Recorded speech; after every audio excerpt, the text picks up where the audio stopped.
Sa isang malawak na lawa sa puso ng Mindanao, may mga taong naninirahan na hindi lang tagabantay ng kalikasan, kundi tagapagtanggol ng dangal, kultura at kalayaan. Sila ang Maranao, ang mga tao ng Lanao, mga taong marunong lumaban at mga taong hindi kailanman yumuko. Sa mga librong binabasa natin sa eskwela, madalas na hindi nababanggit ang kanilang pangalan. Pero, kung babalikan natin ang kasaysayan, malalaman natin na isa sila sa mga pinakamatigas ang paninindigan laban sa mga dayuhan, mula sa Kastila hanggang sa Amerikano. Ang salitang Maranao ay mula sa ugat na Ranao, na ang ibig sabihin ay lawa. Kaya't ang Maranao ay mga tao ng lawa. Tumutukoy sa mga naninirahan sa paligid ng Lake Lanao, isang sinaunang lawa na pinaniniwala ang sagradong espasyo ng kanilang mga ninuno. Bahagi sila ng tinatawag na Moro groups sa Mindanao, kasama na ang mga Tausug, Magindanawan, Sama, at iba pa. At gaya ng ibang Moro, matagal nilang ipinaglaban ang kanilang lupain, pananampalataya, at kultura laban sa mga mananakop. Pero, hindi lang sila basta mandirigma.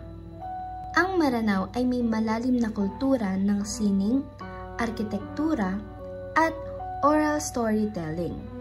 Mula sa kanilang mga epiko gaya ng Darangin, isang UNESCO-recognized oral tradition, hanggang sa kanilang Oquirrh art at Torogan architecture, bawat detalye ng kanilang pamumuhay ay may kasaysayan. Kung may isang simbolo ng Maranao pride, ito ang Torogan, ang royal house ng isang datu. Ang bawat torogan ay hindi basta bahay. Ito ay sentro ng kapangyarihan, sining, at pamumuno. Makikita natin sa bawat ukit ng Oquirrh design na may sariling kahulugan. Mga dragon, naga, at spiral patterns na kumakatawan sa kasaysayan ng kanilang angkan. Pero, higit pa sa sining, ang Torogan ay tahanan ng isang warrior code. Dito lumalaki ang mga batang lalaki at babae na may matibay na moralidad. Kung paano rerespetuhin ang mga nakakatanda, kung paano magiging tapat sa salita, at higit sa lahat, paano maging mandirigma kung kinakailangan. Ang kanilang konsepto ng maratabat o dangal ay napakahalaga.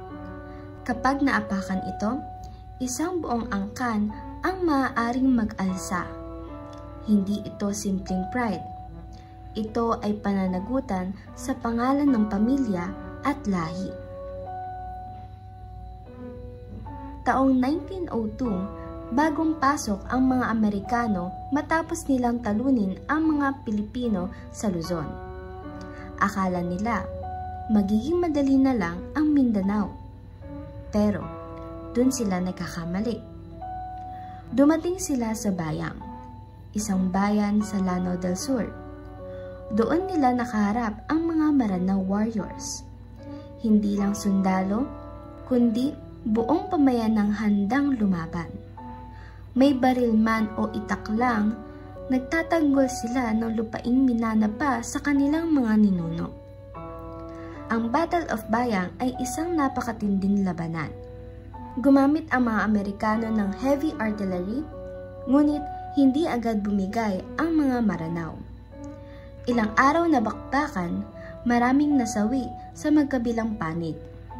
Pero, tumatak sa kasaysayan ang katapangan ng mga taga-Lanao. At kahit bumagsak ang bayang sa huli, hindi doon nagtapos ang laban. Sumunod pa ang maraming engkwentro sa Lanao, Masyu, at iba pang lugar. walang tigil ang pagtutol ng mga Maranao sa presensya ng mga banyaga. Hindi lang ito kwento ng gera. Ang kultura ng Maranao ay binalot din ng misteryo at paniniwala. Ayon sa alamat, ang Lake Lanao ay gawa ng mga diwata o espiritu. May mga kwento ng sirena sa lawa, mga halimaw sa ilalim ng tubig, at mga diwata na tagapangalaga ng kalikasan. Ang ganitong paniniwala ay bahagi ng kanilang pagkakakilanlan, na sa bawat lugar may espiritu. Sa bawat bundok may bantay. Kaya't ang pakikidigma nila ay hindi lang laban sa tao, kundi para rin sa espiritu ng lupaing sinasamba nila. Kahit ilang digmaan ang dumaan, kahit ilang beses silang subuking pasukin, nananatili ang mga Maranao. Sa Marawi Sage noong 2017, nakita natin kung paano muling lumitaw ang diwa ng katapangan, pakikipagkapwa at pagbangon.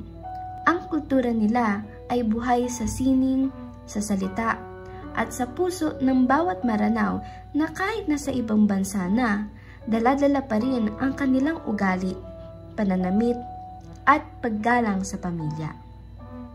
Hindi lang sila tagapagtanggol ng lupa. Sila ay tagapagdala ng kasaysayan. Ano nga ba ang pwedeng matutunan ng mga kabataan ngayon mula sa kasaysayan ng mga Maranao? Una na dito, pangalagaan ang kultura.